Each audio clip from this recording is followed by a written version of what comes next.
विधायक जी, आपने जल्द में अभी विधानसभा में कुछ विकास कार्यों को लेकर जो सवाल किए हैं, वो क्या विकास कार्यों को लेकर आपने सवाल किए थे? देखिए 2017 से पहले जैसा कि आप जानते हैं मीरगंज विधानसभा में कोई भी काम नहीं हुआ था। एक भी रोड हमें साबित नहीं मिला था। मात्र 4 पुल थे। जी। आज आप सब भी देखते हैं कि माननीय मुख्यमंत्री योगी आदित्यनाथ जी ने मीरगंज क्षेत्र के लिए हमें लग रहा हम सबसे ज़्यादा देने का काम किया है। आज लघु और दीर्घ सेतु दोनों मिला के 13 पुल बन गए हैं। 2-3 पुलों की मैंने और मांग की कि हमारा दिबना और फतेहगंज, नरखेड़ा और रेतीपुरा या औरंगाबाद पे 2-3 पुल और बन जाएं। मुझे उम्मीद है कि 2 पुल मुझे अभी मिल जाएंगे मार्च तक। एक तो नरखेड़ा वाला और एक दिबना फतेहगंज वाला।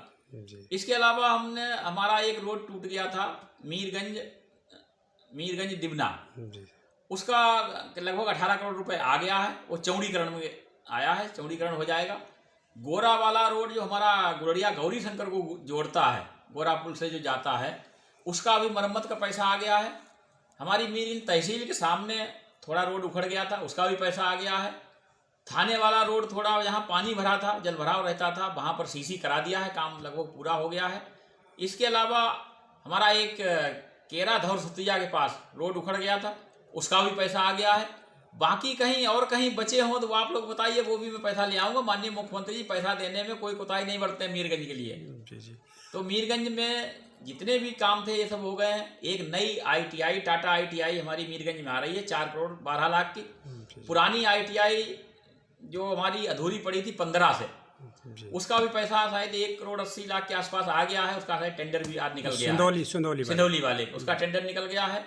इंटर कॉलेज हमारे सभी कंप्लीट हो गए, सब में क्लासेस शुरू हो गए हैं। हमारे उच्चतर और इंटर कॉलेज दोनों मिला के 10 नए कॉलेज हमारे 2017 से लेकर अब तक बने हैं। उससे पहले आप भी जानते हो कि मीरगंज एक ऐसी तहसील थी इसमें एक भी राजकीय इंटर कॉलेज नहीं था। जी। जी। तो हमारे वो भी इंटर कॉलेज शुरू हो गए और सभी में शिक्षण कार्य शुरू हो गया है।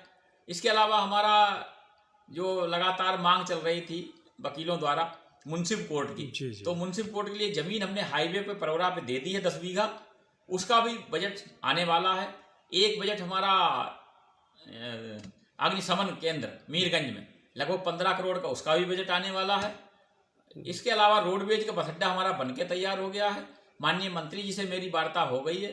संभवतः होली के बाद वो जब आएंगे तो उसका हम उद्घाटन उनसे करा देंगे। जी। विधायक जी, रेलवे क्रॉसिंग है जैसे सिंधौली है, रेलवे क्रॉसिंगों पर हमारी तीनों पे मांग चल रही है। माननीय मुख्यमंत्री जी से मैं मिला भी हूँ। माननीय मुख्यमंत्री जी ने आश्वासन भी दिया है और मुझे उम्मीद है कि अभी एक हमारा भिटौरा वाला मिलने की पूरी उम्मीद है। जी। इसके अलावा विधायक जी, शीशगढ़ के कस्बा वासी ये जो बाईपास की मांग कर रहे हैं लगातार, उसमें क्या प्रक्रिया चल रही है? उस संबंध में भी मैं माननीय मुख्यमंत्री जी से मिला और आश्वासन दिया है माननीय मुख्यमंत्री जी ने। और माननीय मुख्यमंत्री जी जब आश्वासन देते हैं तो 99 क्या 100% वो काम हमें मिल ही जाते हैं मीरगंज विधानसभा को। इसीलिए मैं खुद कहता हूँ कि मीरगंज विधानसभा आज उत्तर प्रदेश की नंबर 1 विधानसभा हो गई है। आदर्श विधानसभा हमने बनाने का काम किया है। लेकिन जब मैं विधायक बना था तो मेरे भी हाथ पैर फूले हुए थे कि मैं कैसे करूँगा इस विधानसभा को, सही कैसे होगी, क्योंकि एक भी रोड नहीं साबित था, कहीं बिजली नहीं थी, कहीं ट्रांसफार्मर नहीं थे, कहीं भी पावर हाउस नहीं थे, केवल 2 सब स्टेशन थे। आज हमारे 6-7 सब स्टेशन बन गए हैं। नए भी सब स्टेशन हमारे 10 और बनने हैं मीरगंज क्षेत्र में। जी। तार जर्जर थे, आज मैंने सभी में केबल कराने का काम किया है। कहीं किसी गांव में हमारा कोई नंगा तार नहीं रह गया। एक बड़ी समस्या हमारी खादर में हुआ करती थी कि कैंसर प्रभावित हमारा बहरौली का एरिया जो है रामगंगा के तराई बेल्ट का, वो कैंसर प्रभावित हुआ करता था। वहाँ पर 38 STP यूनिटें लगवा कर उसको भी समस्या को दूर करने का काम किया गया। तो अन्य कोई समस्या अगर है तो हमारे नेतागण, हमारी क्षेत्र की जनता जहाँ कहीं मुझे बताएगी उसको भी दूर करने का काम करेंगे। जी। विधायक जी, आपने गांव-गांव बिजली व्यवस्था के लिए भी लाइटें लगवाई हैं अभी जल्द में। लगभग कितने गांव में आपने लगवाई हैं वो लाइटें?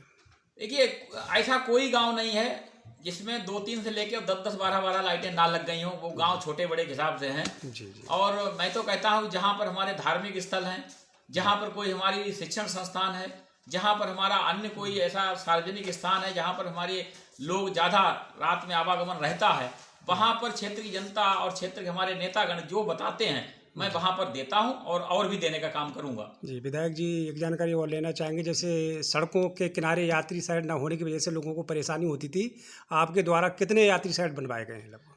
लगभग हमारे समझ लगभग 30 के आसपास बन गए हैं, और जहाँ पर और डिमांड आएगी उनको भी मैं देने का काम करूँगा। जी, तो विधायक जी, होली का समय भी आ रहा है, तो अपने क्षेत्रवासियों को होली के लिए क्या संदेश देना चाहेंगे? देखिए, क्षेत्रवासियों का तो मुझ पे बहुत बड़ा आशीर्वाद है, जी और उनका इतना बड़ा आशीर्वाद है कि उनके कारण ही हम दूसरी बार विधायक हैं। और पार्लियामेंट में भी आपने देखा कि हर बार पार्लियामेंट में भी नंबर 1 पर मीरगंज विधानसभा से हमारे क्षेत्र के लोग जिता के भेजने का काम करते हैं। जी तो उनका लगातार चूंकि मुझ पे आशीर्वाद है, तो मैं तो धन्यवाद और शुभकामनाएं देता हूं होली की, कि सब लोग स्वस्थ रहें, सब लोग निरोग रहें, सब लोग अच्छी तरीके से होली का त्यौहार मनाएं, और इसी प्रकार क्षेत्र की जनता मुझ पे और हमारी पार्टी पे आशीर्वाद बनाए रहे। जी लो। अरे